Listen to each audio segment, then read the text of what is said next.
Yo, yo, yo, Coach Tally Adams, football guru, and welcome back to Football Guru Counterpunch. Bang! And what episode I have for you today. So today I'll be talking about any sport and all sports, but the question is, in the sport, if someone comes in and you were the starter, are you supposed to help the second string, third string, fourth string guy that is trying to take your position? So no matter what sports you play, I want to hear your comments at the bottom. All right, so we're going to start off talking about Joe Flacco, and the question was asked to him about would he help Shedeur and the other backups, of reading coverages and, getting better. And Joe Flacco said, the right thing. It's not my job to, to worry about them. It's my job to, get better. My job, to, basically become the starter and be the best that he can be. Which I agree. I agree to a big point because, them guys trying to send me home. They trying to, trying to be the starter. It's a business at the end of the day. And they're gonna send me home, and I'm gonna be back on the couch, where I came from, to get this position. And when you've been out there and you've been on the couch, in this business, you really understand that it's a real business. It's a real business. So you kind of get selfish at certain points at times. They asked Russell Wilson the same thing about him helping Jackson Dart, and Russell Wilson answered the question, the political way, of, you'll do whatever to help the team, do whatever to help the team, put team first. Russell Wilson is he's a stand-up guy, man. Everybody loves him. He's going to say all the right things. He's a great guy, but deep down in heart, we all know, hey, I got to keep my job. So I'll give away some stuff, but I'm not going to give away all the nuggets, and the same way, majority of teams I played on all my life, I've been a starter. I was blessed to be gifted, in a lot of sports, in baseball, basketball, and football, for real, especially baseball and football, So being a starter was in my DNA, in those two sports, football and baseball, and it's tough to, when you got a guy that's trying to take your job, and you competing against him, but at the same time, you're trying to help him out. So, you grow into a relationship with someone, you try to help them out, but you don't want to give them everything. You can't give them everything, man. My mom once taught me a long time ago, man, you tell them everything, they'll be your boss. And they'll act like it's all theirs, So it's a little nugget I learned, throughout my life of living. I've been in some professional establishments myself. I played arena football. I was in the 2003 NFL draft, not getting picked up. I've been in some, Arena 1 facilities and some Arena 2 facilities. And I got stories. I remember going to Columbus Destroyers, they fly me up there. Coach, Chris Spielman was general manager at the time. I think he right now working with Detroit Lions, played at Detroit Lions. Brought me in and came up there, to be on the team. And, man, that was a crazy story, man. I came in, and when they was bringing me in, time I walked in the facility, the head coach came out the door and looked at me and said, "Hey, Tally, I'll be right with you." And he called the guy in the office. And when that guy was going to the office, one of the players was coming to his office, he called the equipment man, and he said, suit him up. So they suited me up, I went in and got fitted for my helmet and my shoulder pads, and it was around the same time when I was coming out with all my gear. The equipment manager was walking me to my locker, and my locker had my name on it, and I was wearing number 5 at the time, and I had a jersey number 5, and the other guy, was coming out of the office with the coach, and he was dapping everybody up. And when he was dapping everybody up, he wasn't dapping everybody up just to say what's up. He was dapping everybody up to tell them, "Hey, man, I just been released." So right then I knew, whoa, this is real. So in order to sign me, they had to release somebody. So flying me up to Ohio to play for the Columbus Destroyers, they had to make room on the roster to sign me. So at that moment, I knew it was on and popping. And when going in there, it wasn't all the friendly guys inside of the locker room, especially on the defensive back side of the ball where I just came in. They weren't trying to help me. You know, they weren't mean, but they weren't trying to help me. So I understood it. You know, you had to get out there and you had to be, you know, a student of the game and learn real fast and play the game. You know, I went, you know, and I signed with but Carolina Cobras.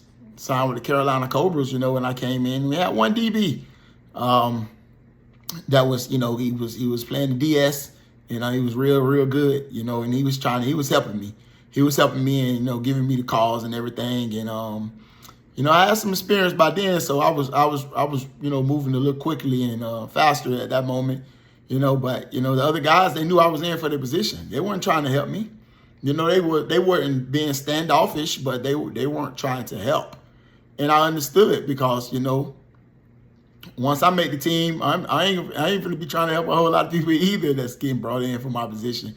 Because the number one thing people want to know is when you come in, they want to know the new face. Hey, first thing they want to know is not your name. They can care less about what your name is. They want to know what position you play. Because once they find out what position you play, they understand, man, hey, it's an announcement getting made. Hey, it's a DB in the building. And it's going through, and they're going to tell their friends. And they might not make the announcement out loud, but the announcement is getting made. But it's a DB in the building. And we don't know this dude. So he ain't here for me if I play receiver, if a guy play receiver. He ain't here for me. I ain't got to go to worry about it. He came in keeping to replace one of y'all. So y'all better tighten up. And it's just the way it goes. I remember when Jay Gruden brought me into Orlando Predators. And I came in and, man, I knew he meant business. He talked to me on the phone for a long time the night before I even came, you know, and like he knew me. Came in and they were shocked. I walked inside of a meeting. I came in and they were in a meeting when they walked me inside, and he brought me inside himself and sat me down in a meeting like I was with them every day. And once that meeting was over, the first thing they wanted to know is what you play, what position you play. And when it got around that I played defensive back, those dudes were standoffish. The guys out Orlando Predators, they didn't talk to me. The only person that talked to me was the glove, and that was Kenny McIntyre. He was the only person that, you know, talked to me. The rest of them guys, I could see the tension in them. They didn't want to tell me nothing. They wanted me to mess up. They wanted me to mess up. They wanted me to miss a call. And you know, you got to come in and you got to move because ain't nobody got time to give you training wheels. So you got to be on point. You got to be ready. And like I said, man, the glove was the only one that was helping me besides the coach. You know, it was it. I mean, if you didn't get the call, you didn't get the call. You know, them other guys, you said something to them. I said something to them dudes, Orlando Predators. They weren't saying nothing to me at all. They didn't speak to me. You know, you know, you got to make the team, and then people start talking to you sometimes. But it's just the way it is, man. I remember playing for the Manchester Wolves. I went up there, and everybody's eyes were big. You know, everybody's eyes were big because I was all in the newspaper, and my name was all in the newspaper. Like who I am, 3-time All-American, played Arena 1. He coming up here, and they all were shocked. They all were looking at me, but you know, they had rights to, because they knew that somebody's job was going to get taken. So it's the question is, should you help the person, the newcomer, if you're the starter? Should you help him replace you? That's what I want to hear at the bottom of the comments. Even if you haven't been in this position before, like myself, do you feel like the newcomer that comes in, that's behind you, that's looking to replace you, should you help him? That's like the person that's coming in at your job that you work at right now. The person coming in and they putting that heat behind you. How good did you train this guy? If you're a supervisor, how good do you train him? Do you train him to take your job? Or do you just give them a little bit to get by? I want to hear what you got to say. This would be very, very, very interesting to hear what you got to say. But these are true stories of my life. And it's what's going on every day in the NFL, you know? So my thing is, yeah, man, I'll give you enough. I give you enough, but I can't give you all the nuggets that, you know, you're going to move me aside. And now I'm on the couch, or I'm getting sent home, and I'm getting put on the bus. I'm getting put on the airplane, getting called in the office with the coaches and the general manager, and they're releasing me. I've been in that position before.